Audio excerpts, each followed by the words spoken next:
Bienvenue dans Question d'écriture. Ici, on s'intéresse à des notions de dramaturgie et de narratologie pour vous aider à écrire vos récits. Aujourd'hui, on va s'intéresser à savoir comment, concrètement, avec une méthode simple et efficace, point par point, faire évoluer votre personnage. Alors, dans une précédente vidéo, j'ai parlé de la question de savoir si on était obligé de créer une évolution de votre personnage à travers le récit. Donc, je vous invite à découvrir la vidéo en amont de celle-ci, si c'est une question que vous vous posez.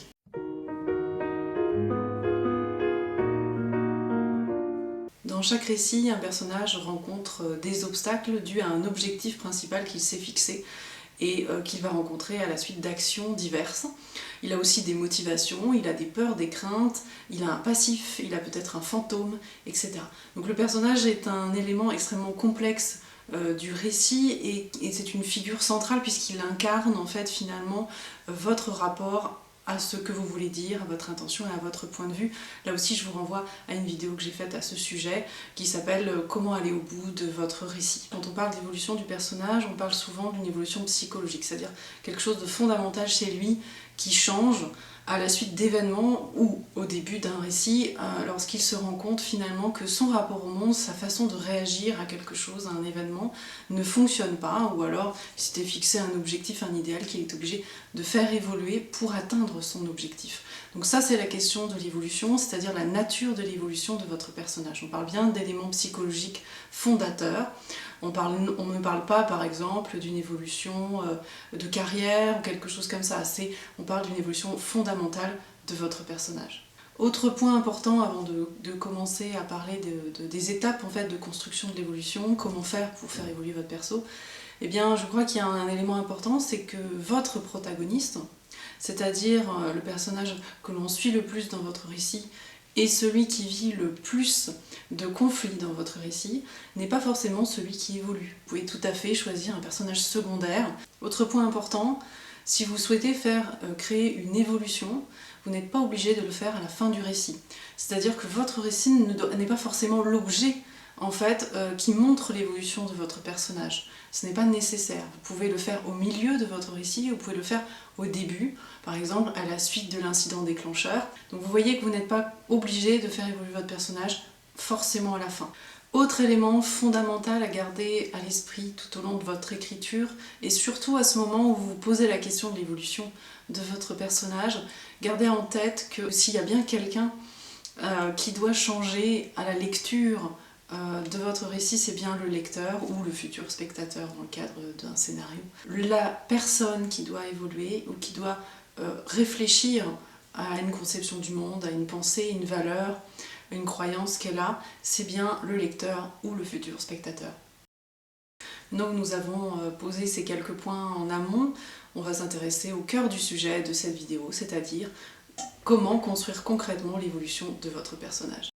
Voici clairement et distinctement les étapes que vous pouvez suivre pour vous aider à construire une évolution de votre personnage, c'est-à-dire que cette évolution soit claire et précise, comprise par votre lecteur ou par votre futur spectateur. Parce qu'il n'y a rien de plus frustrant et de plus terrible pour un auteur que d'avoir la sensation que vous montrez, que vous faites ressentir une évolution de votre personnage, le personnage que vous avez choisi, protagoniste ou non, et de se rendre compte qu'en fait à la lecture de votre projet, eh bien en fait on ne ressent pas du tout cette évolution, on ne la comprend pas.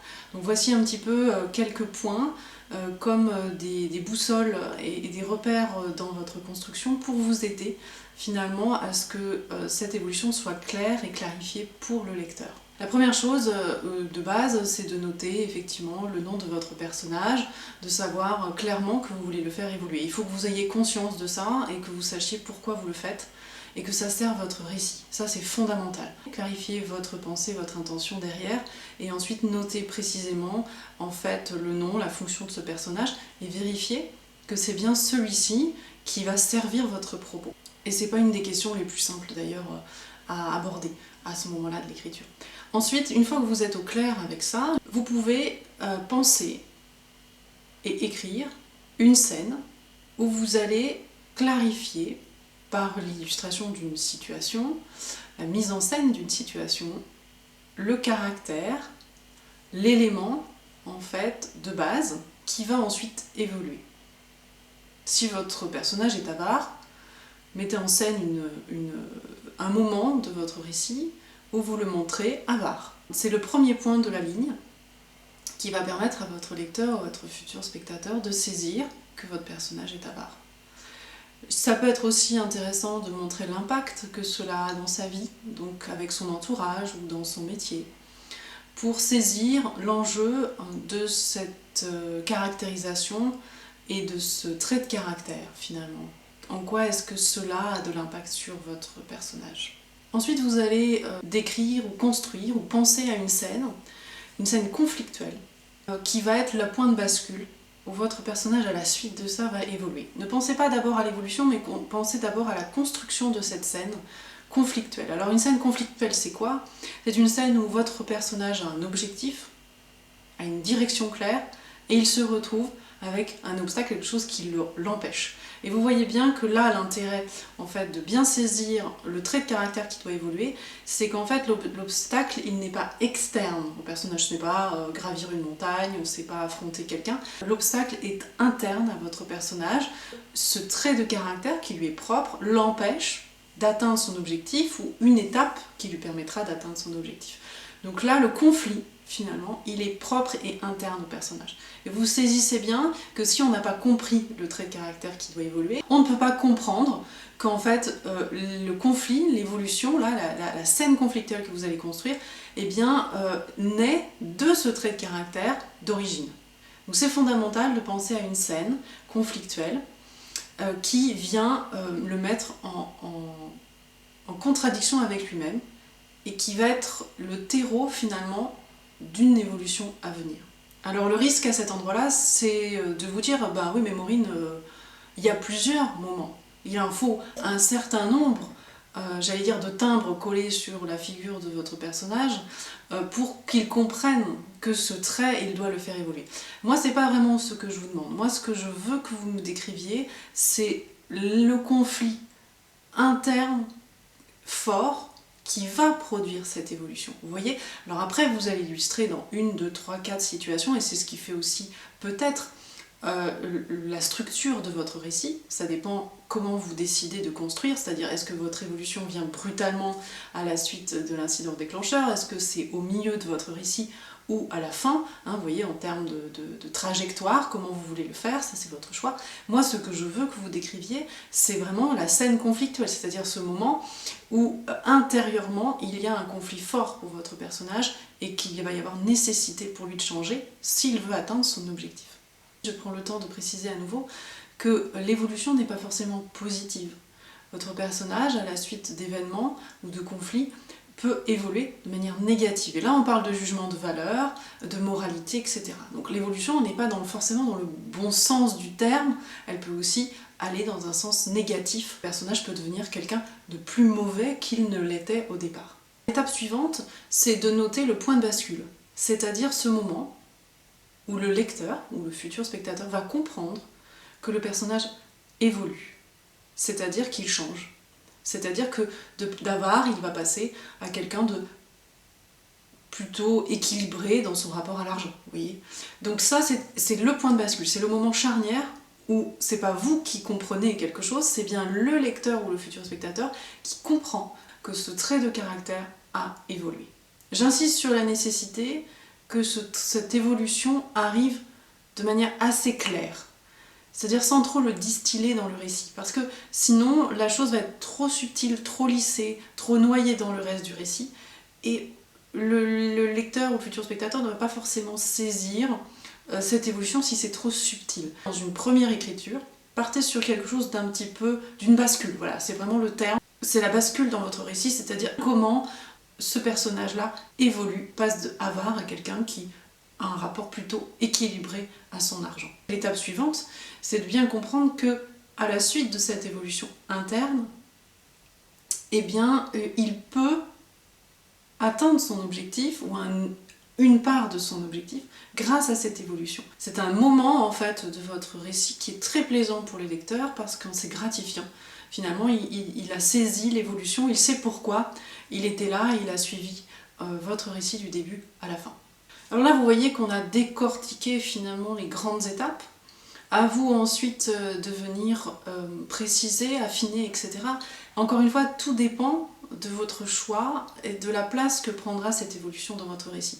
Si l'objet même de votre texte est de montrer une évolution du personnage, ça prendra tout le récit, forcément. Par exemple, vous avez le film Les Illusions perdues, qui nous fait suivre un jeune homme simple, plein de rêveries, etc., qui veut devenir écrivain et qui part à Paris, qui va rencontrer un certain nombre de péripéties qui vont le faire évoluer, puisqu'il se rend compte que le monde de l'édition n'est pas tout à fait à l'image de ce qu'il se faisait comme. Donc c'est un récit d'apprentissage, et là, tout le propos du film est bien sûr l'évolution de ce personnage. Est-ce qu'il évolue en bien ou en mal, ça, vous verrez le film, mais vous voyez que le propos même du film, c'est cette évolution, donc l'évolution prend tout le récit. Et là, évidemment, on vient nourrir avec d'autres éléments d'intrigue, d'autres sous-intrigues, d'autres personnages, etc. Et le récit même et le propos même du film, c'est l'évolution de ce personnage, donc ça prend absolument tout le récit. Et là, vous voyez que les étapes que je vous ai données précédemment doivent être extrêmement développées, extrêmement détaillées, et dissoute dans le récit, en fait, avec des étapes intermédiaires, pour que ça fasse l'objet d'un film complet.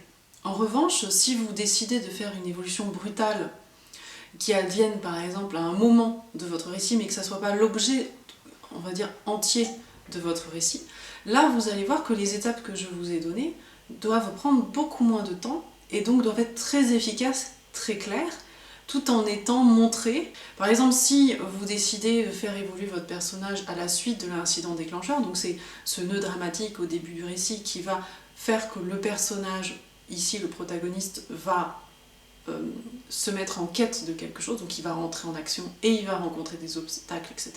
L'incident déclencheur, donc. Si vous décidez que votre personnage évolue juste après cet incident déclencheur et c'est ce qui fait qu'il se met en mouvement, et bien là, vous comprenez bien que l'évolution est beaucoup plus abrupte et beaucoup plus rapide. Avant cet incident déclencheur, vous montrez le trait d'origine de votre personnage, le trait qui va évoluer. L'incident déclencheur vient bousculer profondément votre personnage, c'est la bascule. Et l'après, c'est-à-dire la mise en action de votre personnage, même parfois le choix de son objectif principal et l'action qu'il met en place, illustre le trait de caractère que vous vouliez faire évolue. Notez aussi que votre personnage, le trait qui va évoluer chez votre personnage n'a pas à passer d'un extrême à un autre. On ne passe pas d'avare à hyper généreux, à créer une fondation, à donner de l'argent à tout le monde, etc. Vous pouvez simplement passer d'un extrême, donc l'avarice, un trait de caractère un peu plus équilibré. C'est quelqu'un qui a un rapport plus normal ou plus équilibré à l'argent. Vous voyez, vous n'êtes pas obligé de passer d'un extrême à l'autre, parce que ça pose aussi évidemment la question de la vraisemblance. C'est un vieux terme de théâtre, mais qui est essentiel à garder en tête pour tout type de récit, pour que le lecteur se laisse porter du début à la fin de votre récit, et ne soit pas tout à coup en dehors en se posant la question mais qu'est-ce qu'on me raconte, ce n'est pas du tout plausible ou vraisemblable. Ça, c'est essentiel. Donc gardez en tête que l'évolution doit être assez marquante, mais qu'elle doit être toujours vraisemblable. J'espère que cette vidéo vous a aidé à comprendre les étapes clés pour construire votre évolution. C'est un guide que vous pouvez utiliser et moduler à votre convenance pour atteindre et obtenir ce que vous souhaitez. En tout cas, j'espère que cette vidéo vous a aidé en ce sens. J'ai le plaisir également de vous annoncer qu'à partir de septembre, je lance un nouveau cursus qui s'appellera Ligne Nouvelle. C'est un ensemble de masterclass professionnelles et approfondies, une dizaine de masterclass sur l'année entre septembre et juin, pour approfondir des éléments précis et puissants de votre récit pour vous aider à renforcer vos projets et à approfondir des éléments sur lesquels vous êtes peut-être mal à l'aise. Si vous êtes intéressé, de toute façon, rendez-vous sur mon site, il y a bien plus d'informations, ou contactez-moi directement. Je me ferai un plaisir de vous répondre. Merci, à bientôt.